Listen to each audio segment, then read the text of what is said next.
Pembacaan dari Kisah Para Rasul. Pada waktu itu, berdirilah Petrus di tengah saudara-saudara yang sedang berkumpul itu, kira-kira 120 orang banyaknya.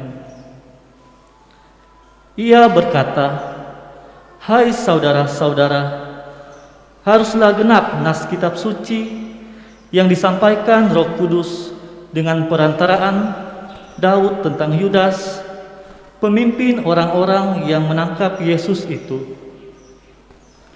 Dahulu ia termasuk bilangan kami dan mengambil bagian di dalam pelayanan ini.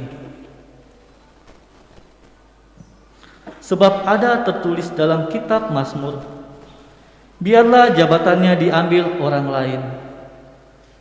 Jadi harus ditambahkan kepada kami satu orang yang dipilih dari mereka yang senantiasa datang berkumpul dengan kami selama Tuhan Yesus bersama-sama dengan kami, yaitu mulai dari baptisan Yohanes sampai pada hari Yesus terangkat ke surga meninggalkan kami.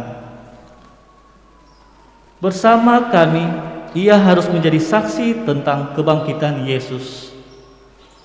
Lalu mereka mengusulkan 2 orang, Yusuf yang disebut Barsabas dan yang juga bernama Justus, dan Matias.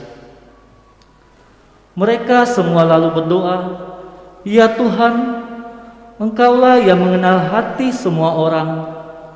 Tunjukkanlah kiranya siapa yang Engkau pilih dari kedua orang ini untuk menerima jabatan pelayanan, yaitu kerasulan yang ditinggalkan Yudas yang telah jatuh ke tempat yang wajar baginya."